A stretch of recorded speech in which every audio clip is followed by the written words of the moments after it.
call our attention and our consciousness to the scourge that this disease brings to our society. And so, the theme for this year, 2024, because it is an annual celebration, the theme for this year is taking the right path. Right in the sense that my right, are we together? It's not as if right, being right or wrong, but it is my right. And the theme further went on to say, my health, my right. So the health of everyone is his or her right. Globally, we recognize that everyone has a right to good health. Sometimes in 2021, within the wave of the COVID-19, as Catholic nurses, we usually have a magazine we produce every year. And in 2021, I was asked to write on a topic in that magazine. And the topic was concerning the spread of HIV and AIDS. That topic was universal health coverage, a strategy to ending HIV and AIDS. And I asked myself, can we really end the scourge of HIV and AIDS? Within the things I highlighted within that magazine, I made a recommendation, which one of it is awareness. And as this year's World AIDS Day drew near, I realized that I have not been able to create awareness. Since I have written on creating awareness, I have not done that enough, and that is the reason why I have chosen that. Let me speak to us today, just to raise our consciousness. I know that we all know what HIV is, and we all know what AIDS is. But today we will dispel some myths surrounding the virus HIV and AIDS. In that article I wrote, universal health coverage target is that there should be a decline, a 90% decline in HIV infection. That is new persons who are getting the virus, there should be a 90% decline. And there should also be a 90% decline in persons who die because of AIDS. Another of the target was 90, 90, 90. And what does this 90, 90, these three 90s mean? The first 90 is that for every person who are living in the world, that's globally, for everybody living in the world, it is expected that 90% of persons who have been infected with the virus know that they have the virus. So, if for example in a community there are 100 persons who have the virus, the World Health Organization wishes that 90 people out of that 100 should know that they have the virus. That is the first 90. The second 90 is that for out of these 90 persons who know that they have the virus, let there be 90 persons who are already receiving treatment. And the third 90 is that out of everybody receiving treatment for the virus, for the AIDS-related diseases, there should also be a 90% decrease in persons who have their viral load should be suppressed. So 90% of viral suppression is what they wished. So we have the first 90. Let 90% of persons who have the virus know that they have the virus. The second 90 is that they should be on treatment, because the treatment that have been provided for the virus, we've noticed that it is very, very effective. Then the last 90 that for everybody taking the drug, let there be a 90% viral suppression rate, meaning that if you are taking the drug, if anyone who is infected is taking the drug, it should actually work, so there should be a 90% viral load suppression. Now today, I want us to look at, I know that some of us know what HIV is and AIDS is. This is not the first time you are hearing it, except if there's anyone getting to know about it for the first time. Anyone here who has never heard of the word HIV? Okay, who wants to tell us what HIV is? Quickly, please.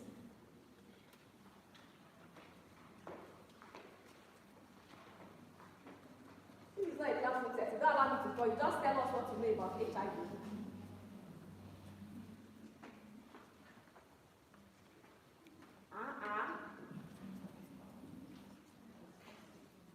Gloria, tell us what you know about HIV.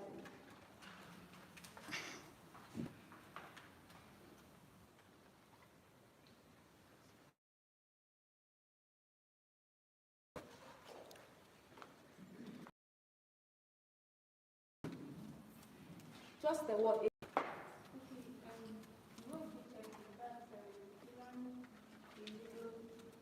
Deficiency. Human immunodeficiency virus. That's what HIV simply means. There are lots of AIDS. Acquired immunodeficiency syndrome. Acquired immunodeficiency syndrome. Now, why are we creating awareness in 2024? The statistics according to the World Health Organization in 2023, an estimated 39.9 million people globally, that is in the whole world, 39.9% persons are living virus and have AIDS. That's a large amount.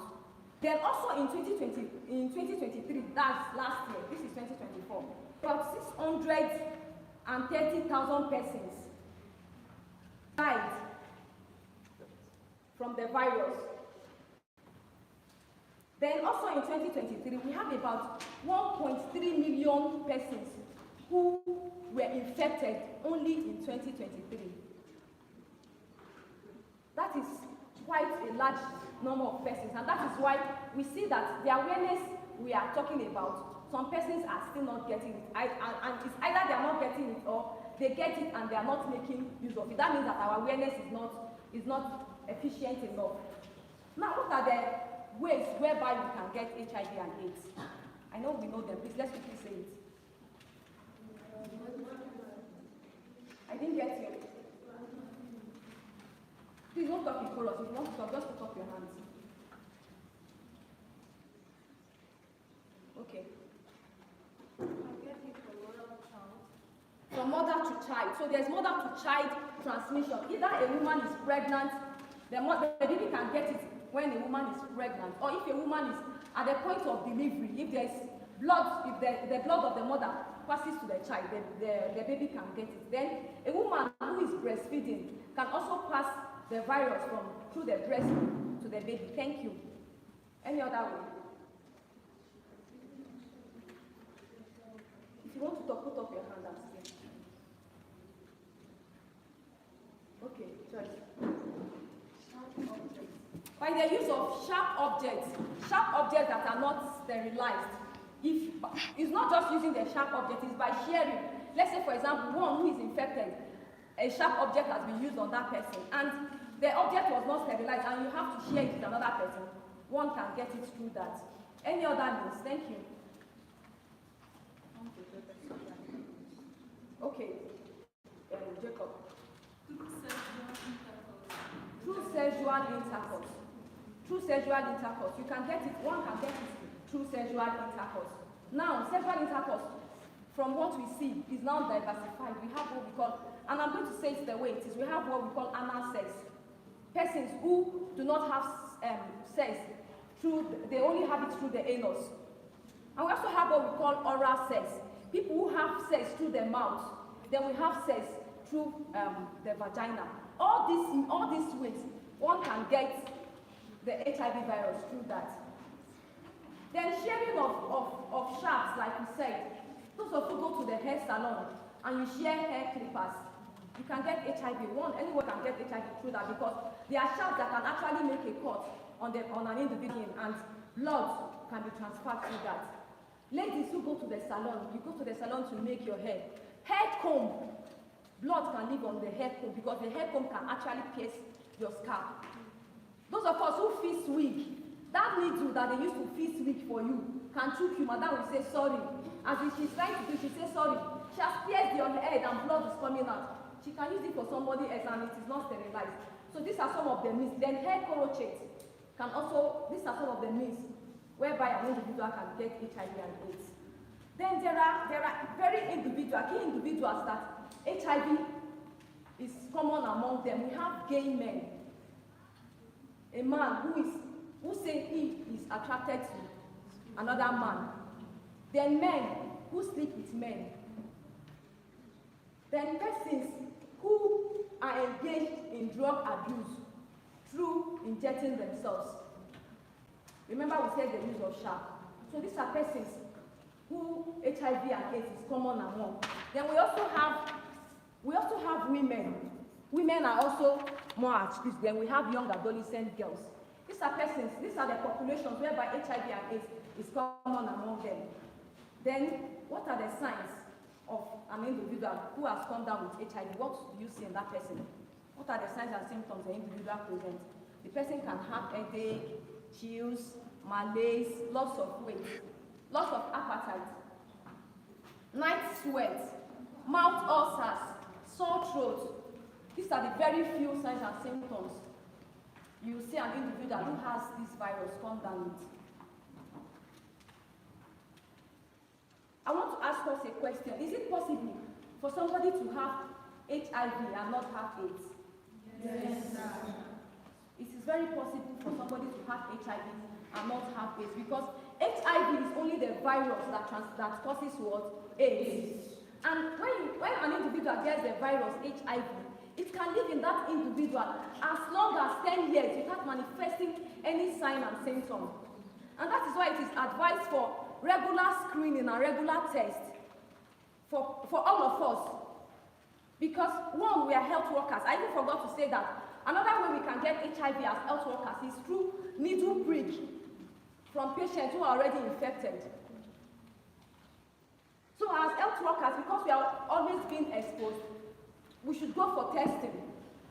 Another way we can get HIV that I didn't mention is through toothbrush. I hear that some persons share toothbrush with their brothers, with their friends. Some parents may make their siblings, children of the same mother or father, to share, because they say it's your brother now. Let him use your toothbrush. That is actually wrong, because you can get HIV through that. HIV lives in semen. We've said through unprotected sex. It lives in semen, it lives in blood, but it does not live in the saliva. It can't replicate itself in saliva, but it can replicate itself in blood and in semen, and of course, breast milk. Fluids coming from the vagina, HIV lives there. That is why one can get it through that. So what are the things that we think that we can do to prevent HIV and AIDS? The first thing is, we should prevent sharing of whatever you think that you can share. Anything that can pierce one that we use in common, please avoid sharing it. First, that is why even with the needles and syringes we use in the world, what is written at the back? Single use, right? It's a single use, so you do not share that. Then any instrument that can cause incision on an individual, you do not share. These days, I see very young persons going for what is happening, the lifestyle that is happening in town, and that is called people who draw tattoo on their body. Those instruments that they use for creating tattoos on you, those instruments are not sterilized, my dear. So you should be careful when you go for such things, because that's another way of getting it. And for young persons, I know we have a lot of young people in this hall. Young persons who are addicted to drugs. When you see where these drugs are taken, they just share the instrument. They use one instrument and 5-6 persons can use them. That's a very easy way of transferring the virus from one person to the other. One of the things we can do to also prevent it is by regular screening, regular testing. I've said that before. Then mothers who already know that they are infected with this virus need to visit the clinic or the facility to know if they are virally suppressed, to know if they can breastfeed their baby, or if they will be advised, if they will be given other advice on what to do to their baby. Persons who are infected should get treatment with the technological means that have been made available for treatment of persons who are living with the virus. The drugs are really very, very efficient, and the efficacy is really proven. That persons can be virally suppressed. I tell people that when people come to the church, they give testimony, and they say that before I had HIV, now I do not have HIV again. It's a lie. One of the things we need to know about the virus is that once one gets it, it's for life. The person lives with the virus for life. What happens to such persons who went to the clinic, tested, and maybe they said their HIV status is undetected? Is the fact that such persons are on the drug, And what the drug does is that it destroys, it prevents the replication of the HIV virus.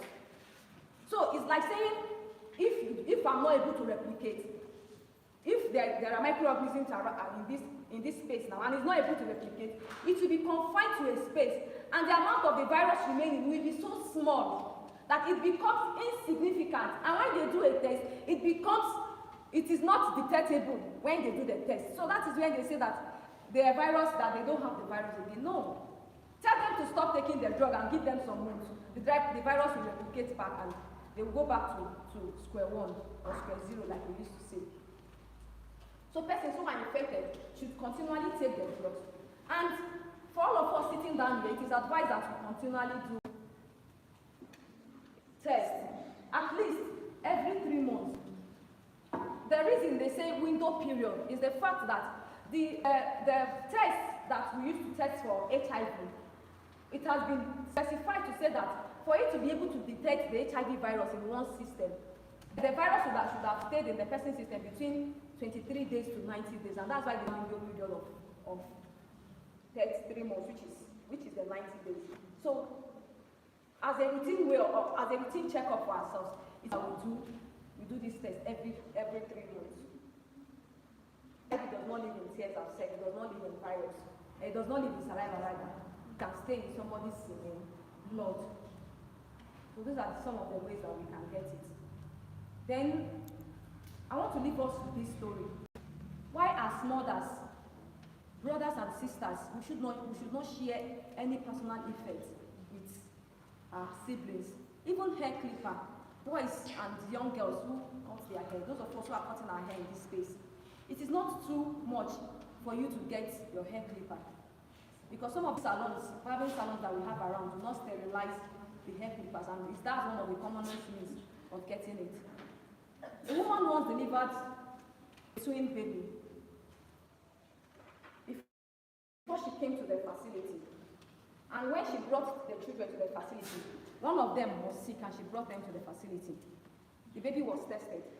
One of them was tested, and one of the twins was discovered to be positive with the virus. The mother had to be tested. The mother was discovered to be positive with the virus. The other baby did not have the virus. You can imagine a state whereby the woman says, they are my children, they are brothers and sisters, please let them keep sharing toothbrush, let them share needles, let them share whatever. The brother or the sister would have transferred it to the other twin. Thank you very much. How did it go? How did it go?